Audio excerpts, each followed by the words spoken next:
Hello students, now I am going to tell you the difference between the formal and informal sectors of credit in India. In the previous video I just explained you that what are the informal and formal sectors of credit. The formal sectors of credit are those from where the people take loan from the banks and cooperatives, and informal sectors of credit are where the people take loan from the relatives, from friends, from the landlords, etc. Now, what is the difference between formal and informal sectors of credit in India? First of all, formal. They follow those sources of credit which are registered by the government and have to follow in its rules and regulation. Means in the formal sector of credit there are rules and regulations and they are registered by the government. Reserve Bank of India supervises the functioning of the formal sources of credit. They generally charge low rate of interest and their main motive or the main aim is social welfare, for example banks and cooperatives.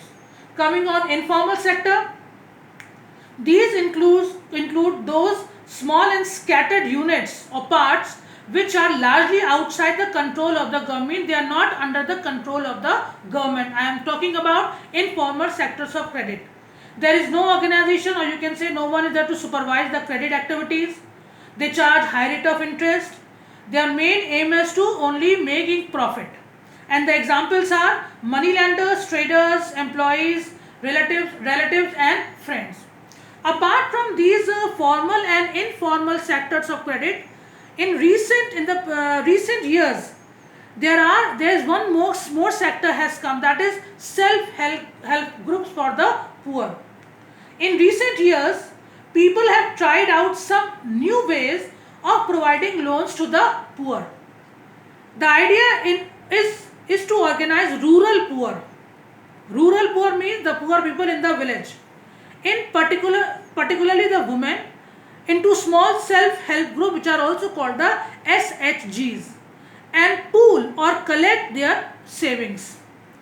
A typical SHG or self-help group has 15 to 20 members and they usually belong to one neighborhood who meet and save regularly.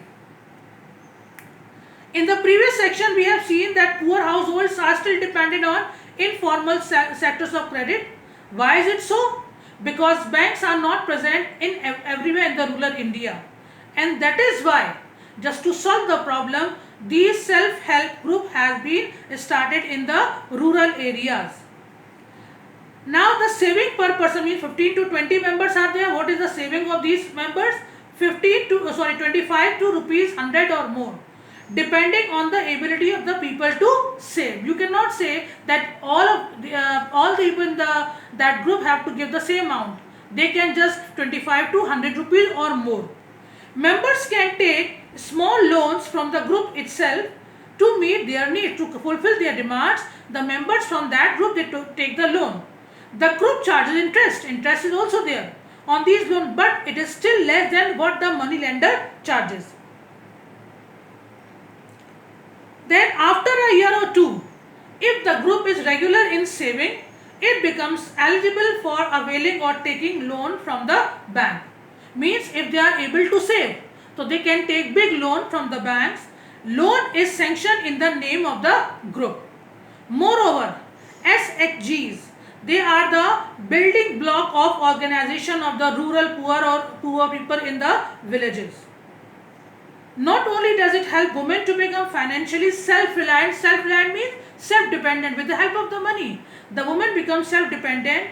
The regular meeting of the group means regularly they meet. It provides a platform to discuss and act on variety of social issues. Means when they meet continuously, then they discuss on other issues also like health, nutrition, domestic violence, etc. So self-help groups are for the poor, particularly for the women, and they not only just give the money as a loan, they also try to solve the problem that these women are facing. Now I think everything is clear to you. Again I am saying, if you have any problem in any of the topic, you can ask when the live lecture is there. Okay, thank you.